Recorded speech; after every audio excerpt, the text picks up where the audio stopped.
Sergeant Luke Carver had always believed that war changed people. What he never expected was how much one dog could save a man from the worst parts of himself. At just 27, Luke had already survived 2 brutal tours overseas. He'd seen things most people couldn't imagine: dusty roads lined with explosives, nights lit up by gunfire, friends who never came home. But through every mission, every sleepless night, and every brush with death, there was one presence that never left his side. Max. Max wasn't just any dog. It was a highly trained military working dog, a German shepherd with nerves of steel and eyes that scanned every shadow. But to Luke, Max was more than a partner. He was family. They first met in a training camp in Arizona. Max had a reputation: loyal, focused, fearless, but selective about who he trusted. Most handlers struggled to connect with him. Luke didn't try to impress him, just sat quietly on the dirt, tossing a ball without words, waiting. On the 3rd day, Max rested his head on Luke's boot. That was it. His bond formed. In the field, Max saved Luke's life more than once. He once sniffed out a hidden IED just seconds before their convoy rolled over it. Another time, Max launched himself between Luke and an enemy fighter armed with a blade. Luke still had the scar where the knife had grazed him, but Max had taken the brunt of it. Tan survived. But it wasn't just combat. At night, when Luke's hands trembled and the nightmares came back, Max was there. No matter how bad the day had been, Max would nuzzle up next to him, resting his head on Luke's chest until his breathing slowed. It was a comfort no medication could offer. When Luke finally returned home, the military allowed him to adopt Max permanently. That day, stepping off the plane, Luke had no family waiting. But Max did. The moment the dog saw Luke across the terminal, he howled an uncharacteristic emotional sound. Luke dropped to one knee, and they stayed there for minutes. People clapped. Some cried. A few filmed it. Luke moved into a small rental home in the suburbs and tried to start over. But civilian life wasn't simple. He had nightmares, struggled to sleep, and found it hard to trust anyone. Holding a job was nearly impossible. Worked odd construction gigs, sometimes just enough to pay rent and buy food for himself and Max. Still, never once thought of giving Max up. That dog was his anchor. When he couldn't face the world, Max was the one who pushed his hand under Luke's palm, as if to say, "You're still here. I've got you." But the pressure mounted. Medical bills, missed work. One day after collapsing from exhaustion, Luke was rushed to the ER. The doctors warned him he needed a full month of rest and counseling. He had no family nearby, and no one he fully trusted except for Allison. She had been a friend since high school, one of the few people Luke kept in touch with. She was kind, patient, and her kids loved Max. When she offered to take care of him for a few weeks, Luke hesitated but eventually agreed. It was only temporary, just long enough to get better. Before handing over Max's leash, Luke knelt beside him. He cupped the dog's face and whispered, "I'll be back soon, boy. You stay strong for me." Max licked his cheek and tilted his head, sensing something unusual, but trusting Luke completely. As the car drove away, Luke watched until Max was out of sight. His chest felt hollow, like a part of him had been torn away. He told himself it was only a short goodbye. He had no idea it would turn into a battle, far harder than anything he had faced in war. Luke counted the days. He kept a small notepad next to his hospital bed, where he scratched tally marks for every morning he woke up without Max. He wasn't in combat anymore, but it felt like it. The ward was cold, the nights were long, and the silence was unbearable without the sound of Max's soft breathing curled up at the foot of his bed. The doctors weren't wrong. Luke needed the treatment. He hadn't realized how badly he was, slipping until he nearly collapsed behind the wheel one morning. The trauma he had shoved deep inside for years was finally surfacing, and it came out like a flood. Insomnia, panic attacks, moments where he couldn't tell if he was back in the desert or standing in his kitchen. They placed him under medical supervision for 3 weeks. No visitors, no phone, contact with the outside world. That meant no contact with Max. He missed everything about the dog, the familiar jingling of his tags, the way Max nudged his hand when he drifted too far into a flashback. Even the mess of shedding hair all over his old flannel couch. Luke had always known Max was his emotional support. But he hadn't realized Max was also his purpose. Without him, Luke felt like a man drifting without an anchor. But he held on to hope. He knew Max was in good hands. Allison had always been dependable. She was the kind of person who sent birthday cards even when you forgot your own. She had 2 kids, ages 7 and 9, who had met Max a few times and immediately fallen in love with him. "I'll take care of him like he's mine," she had said when she picked Max up. "Don't you worry about a thing." At the time, Luke believed her. She wasn't just a friend, she was practically family. They'd grown up in the same small town, gone to the same schools. She had even written to him during his deployments. When others had forgotten, if anyone could be trusted with Max, it was Allison. When Luke was finally discharged, he felt like a new man. Still healing? Yes, but stronger. Grounded. Focused. The first thing he did after getting back to his small rental was refill Max's food bowl, just like old times. Even left the door half open, expecting to hear paws on the floor and a wet nose nudging his hand, but the house stayed silent. He called Allison that afternoon. She didn't pick up. No big deal, he thought. Maybe she was at work. He sent a polite text. "Hey, back home. Ready to bring my boy home when you are?" No. Reply? A day passed, then 2. Luke called again, voicemail. On the 3rd day, he drove to her house, heart pounding with anticipation. What he found was unsettling. Allison answered the door, but her warm expression was gone.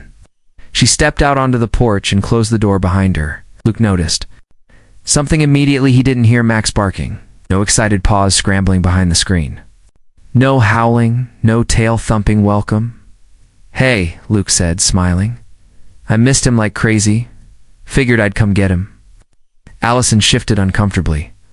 "Luke, I think we need to talk." That sentence landed like a gut punch. She went on to explain that Max had become part of their family. Their kids cried when they imagined him leaving. That Max was happy now, calm, adjusted, and safe.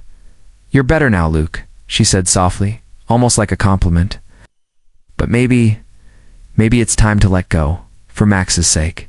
Luke blinked, stunned. "Was this a joke? You said you'd watch him for a few weeks," he replied. "He's my dog." Allison sighed. "You left him. We took him in. He's bonded with us now." "I think it would hurt him to tear him away." Luke couldn't believe what he was hearing. Betrayal began to settle in his chest, like wet cement. He didn't raise his voice. He didn't curse. He simply said 5 words that made Allison's face go pale. "I'm getting my dog back." Luke drove home that evening in silence. No music, no distractions. It's just the steady rhythm of his hands gripping the wheel and the storm swirling inside his chest. He kept hearing Allison's words over and over. "He's bonded with us now." How could she say that? How could she look him in the eyes and act like Max wasn't still his dog, his best friend, his family? Luke had been through enough in life to recognize betrayal. He had faced enemies overseas. He had learned to read people, their shifts, their hesitations, the way they danced around the truth. What Allison had just done didn't feel like confusion. It felt calculated. For a few days, Luke tried to be reasonable. He sent calm texts. He left voicemails. Even wrote a handwritten letter explaining how much Max meant to him, how they'd been through war together, how he still woke up reaching for that familiar fur beside him. No reply. Instead, a certified letter arrived. In the mail with Allison's return address on the corner, Luke opened it slowly, his hands already trembling. Inside was a notice from an attorney. Allison had retained legal counsel, claiming custody of Max and requesting that Luke cease any further attempts to remove the dog from her home. Custody? Max wasn't a child. He wasn't some shared asset. He was a living being with memories that belonged to both of them. Max had followed Luke into battle zones. He had been trained to respond to his voice, not hers. Max knew the sound of his breathing when he was anxious, the tone of his voice when he was struggling. That kind of bond couldn't be transferred. It couldn't be replaced, but now it was being challenged. Luke sat on his back porch that night with an old photo album in his lap.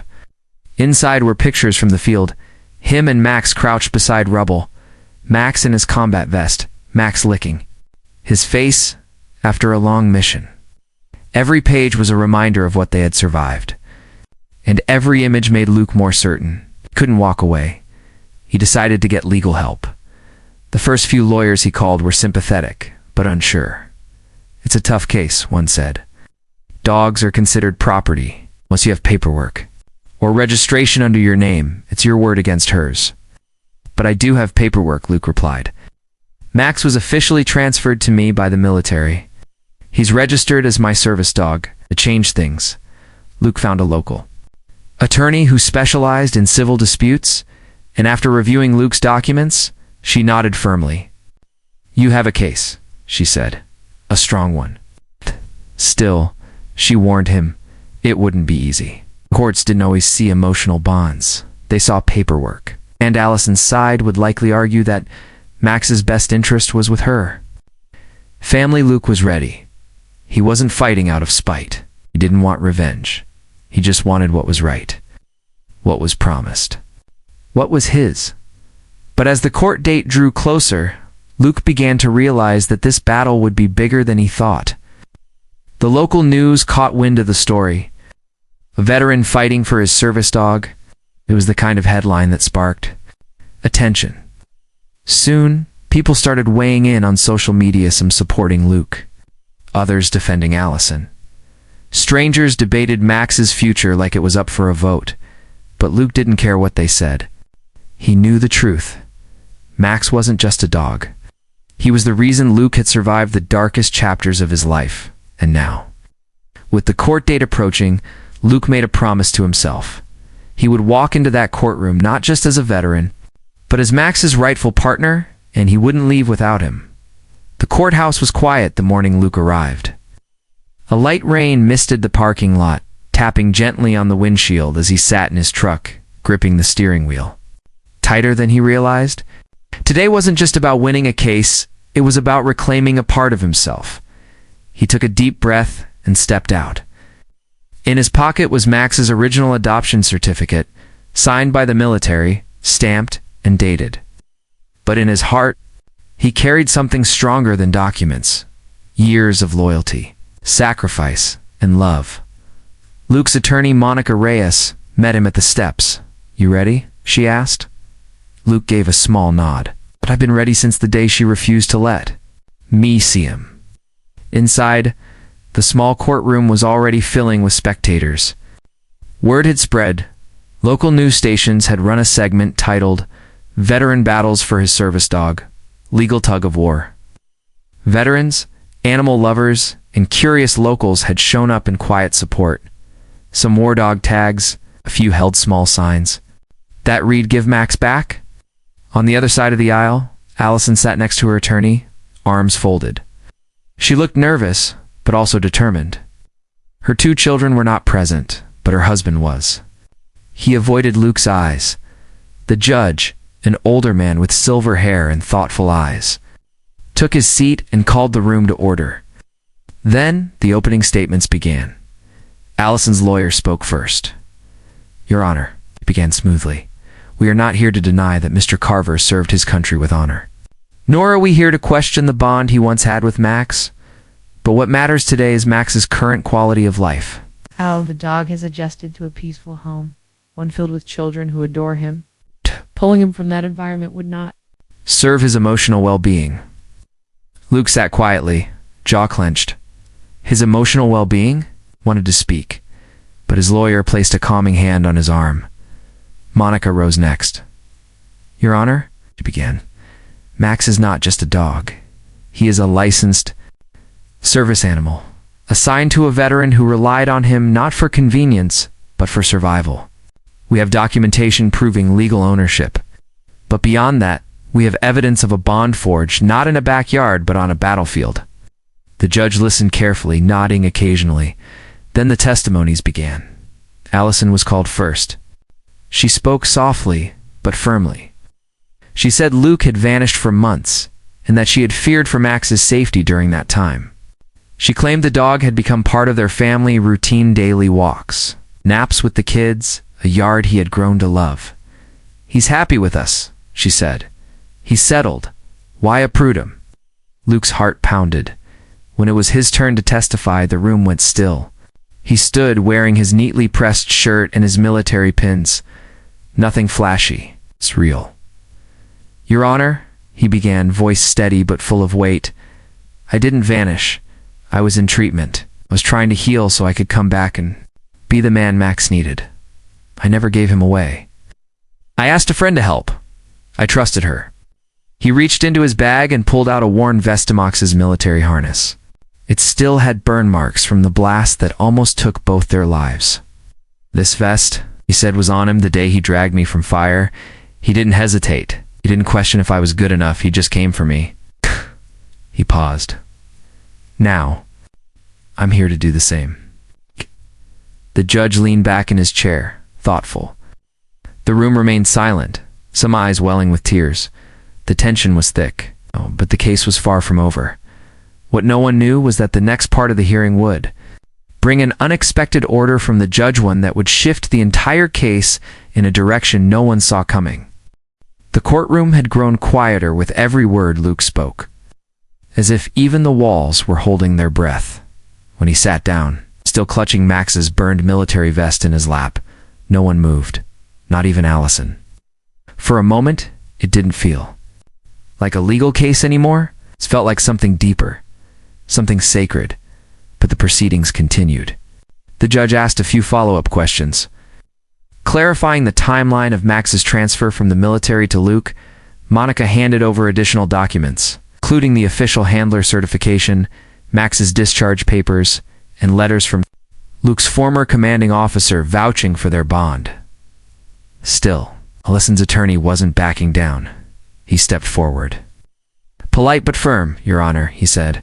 With all due respect to Mr. Carver's service, we cannot overlook the present. Emotional testimony aside, Max has been living in a safe, stable home for over 5 months. My client's children have formed strong bonds with him. Would it be in the dog's best interest to be removed from the only environment he's known? Since Mr. Carver's disappearance, Luke wanted to respond again, but Monica stood first. Your Honor, I believe the court is asking the wrong question.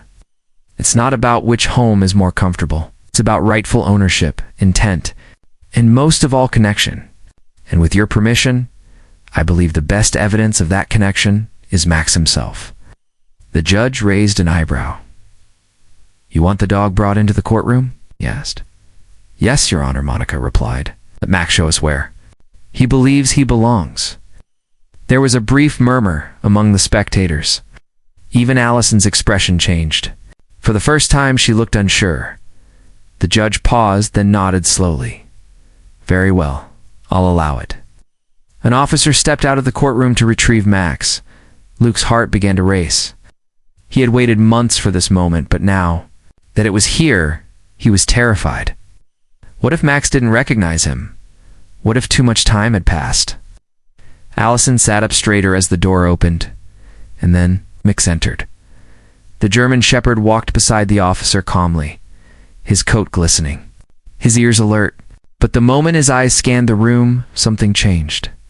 His tail twitched. His ears perked. Then he saw Luke. In an instant, Max broke from the officer's side. Max, Luke called softly, standing up. The dog let out a short, familiar bark one Luke hadn't heard in nearly half a year and sprinted forward, straight to him. The courtroom gasped. Max launched into Luke's arms, tail wagging violently, whining with joy. Luke dropped to his knees, tears pouring down his face. As Max licked at his chin and pressed his head against Luke's chest just like he used to during night terrors, no command. No hesitation, just recognition. It's instant and complete. Allison's lawyer sat down quietly. There was nothing left to say. The judge adjusted his glasses, visibly moved. I believe we've seen enough, he said softly. Luke stayed on the floor. With Max for several more seconds, both man and dog clinging to each other like they'd survived a storm because they had. For a moment, the entire courtroom seemed frozen in time. Luke stayed kneeling on the courtroom floor, arms wrapped tightly around Max, who continued to whimper softly, tail thumping the floor like a heartbeat. The old soldier and his faithful companion looked like they had been stitched back together. Again, after being torn apart, the judge removed his glasses and gently rubbed his eyes. "Mr. Carver," I said after a long pause, "you may return to your seat when you're ready." Luke nodded and whispered something into Max's ear before rising slowly. Max followed at his heel, just like old times, no leash, no command, just trust. Once Luke was seated, Max curled up beside his feet.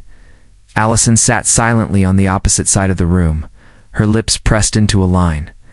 Her lawyer leaned toward her and whispered something, but she didn't respond. Her hands were folded so tightly in her lap, her knuckles had turned pale. The judge cleared his throat and began speaking. "I've heard many cases over the years, some simple, some messy, many emotionally charged. But this one is different. This is not merely a case of property or of paperwork. This is a case about loyalty, about healing, about what it means to be home." He paused, then looked between Luke and Allison.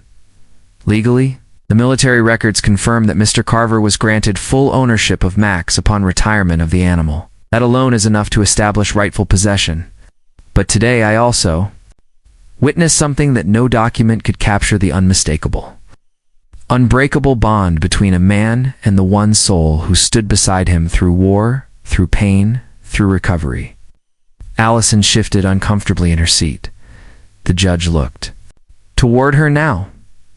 "Ms. Green, I don't doubt that you and your family have shown this animal kindness. I can see you care for him. But what I saw today wasn't just affection. What I saw was recognition. Love that runs deeper than comfort or routine." He leaned back. "My ruling is simple. Max will be returned immediately to Mr. Carver. Case closed." There was a soft applause in the courtroom, not loud, but heartfelt. A few veterans near the back quietly wiped their eyes. Luke's heart was pounding, but not from anxiety. For the first time in months, it was pounding from joy. Max looked up at him and let out a low, happy sound, his tail brushing against Luke's boots. But just as Luke was about to stand and thank the judge, something unexpected happened. Allison rose, "Your Honor," she said, her voice trembling slightly. "May I speak?" The judge looked at her, surprised. "Go ahead." Allison turned, not to the judge but to Luke. I never meant to hurt you," she said quietly. "When you disappeared for those months, we thought you weren't coming back. And my kids got attached. I got attached. But today, watching Max run to you like that," her voice cracked, "I see it now. He was never ours to keep." Luke looked at her, his expression unreadable. Allison took a breath. "I'm sorry. Truly. I should have given him back the moment you asked." There was no sarcasm, no bitterness. It's just raw honesty. Luke nodded once, slowly. "Thank you," he said softly, as the courtroom began to clear. Luke stayed behind for a moment, resting his hand on Max's head. He had won the case, but more than that, he had gotten a piece of his heart back. What he didn't know was that another surprise was still waiting. Outside, that would change the final chapter of this story. The rain had stopped by the time Luke stepped out of the courthouse, Max walking proudly beside him. A small crowd had gathered outside: veterans, dog lovers, reporters with cameras, and even a few strangers who had followed the story online. The moment they saw Luke emerge, a ripple of quiet applause spread through the crowd. Someone clapped slowly, then a few more joined in. Wasn't loud or show, just genuine respect. Luke gave a modest nod and kept walking, one hand resting gently on Max's head. He didn't want attention. He didn't want to be called a hero. He just wanted to go home with Max. But before he could reach the steps, he heard footsteps behind him. "Luke, wait." He turned. It was Allison. She stood there, no longer with her attorney, no longer guarded. Just herself. Her eyes were red, but she wasn't crying. She looked relieved, and also like someone who had something else to say. Luke stopped but said nothing. She reached into her bag and pulled out a small folder. "These are copies of Max's vet visits, records, photos with the kids. I thought you should have them. He was really loved in our home. I know I didn't handle things the right way, but I did try to give him a good life while you were gone." Luke took the folder, flipped it open briefly. There were pictures of Max playing with her children, lying beside their beds, running in a yard. He had been safe. That mattered more than anything. "Thank you," Luke said, and he meant it. Then, just as he was about to turn away, Allison surprised him again. "My kids cried when I told them Max wouldn't be coming back," she said softly. "But they also understood, especially after I showed them photos of you and Max in uniform. They asked if you could. Maybe visit sometime? Or just send a picture now and then." Luke didn't respond right away. He looked down at Max, who was sitting calmly, looking up between the two of them like he was listening to every word. "I think I can do better than that," Luke said finally. Allison raised her eyebrows. Luke reached into his jacket and pulled out a small flyer. "There's a veteran dog training program downtown. They train therapy dogs for kids with emotional needs. I volunteer there sometimes. We just had a litter come in. I could help your kids choose one, and I'll help train it myself." Allison blinked in disbelief. "You'd do that? After everything?" Luke nodded. "They deserve something special, and so do you. You were there when I couldn't be. I won't forget that." For the first time in months, Allison smiled. The reporters nearby didn't catch what was said. The cameras missed it. But for everyone who witnessed the quiet exchange, it felt like something rare closure. Grace. Healing on both sides, Luke walked away with Max at his side, a folder tucked under one arm, and a quiet sense of peace settling over his shoulders. This wasn't just a legal victory. It was something bigger. He hadn't just fought for Max. He had fought for trust, for dignity.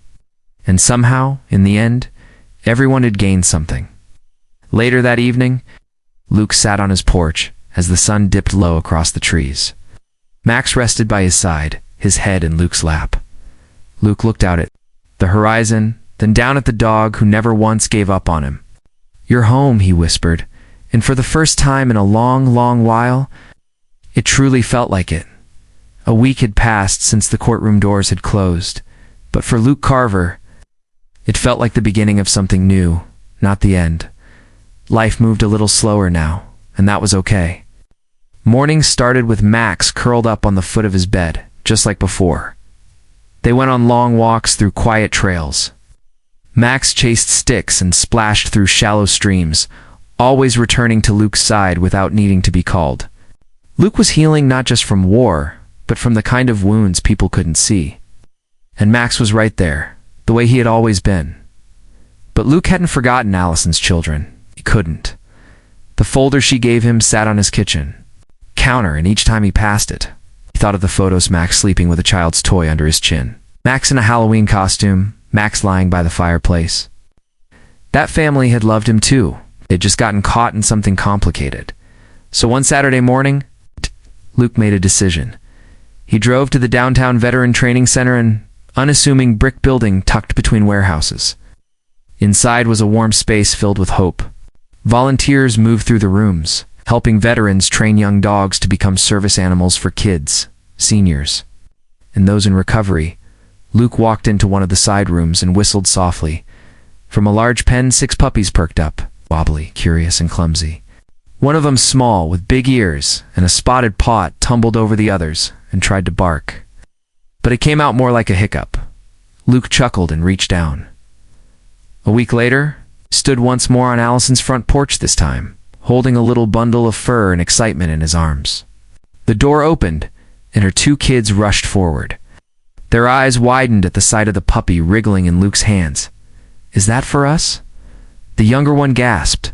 Luke knelt down. "Only if you're ready to take good care of her, and you have to help me train her."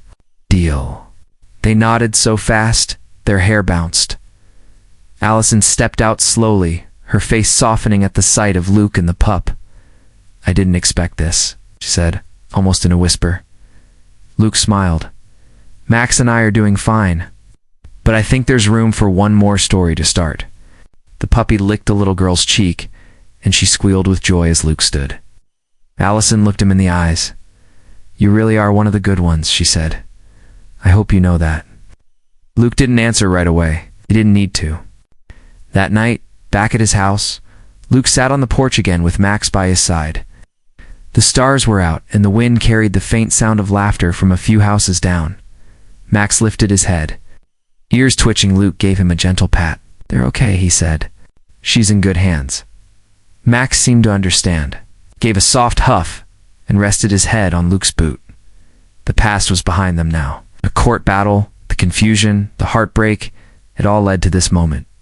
Not just justice, but growth. Forgiveness. A fresh chapter. Luke didn't feel like the broken man who once walked into a hospital alone, afraid he'd lost everything. Now he had his best friend back. And he had made peace with someone who, once upon a time, had tried to hold on out of love, not selfishness. Sometimes life takes you through storms. But if you're lucky, it also brings you home. And as the porch light flickered softly above them, Luke whispered one last thing into the night. "We made it, Max." And Max, loyal as ever, wagged his tail in quiet reply.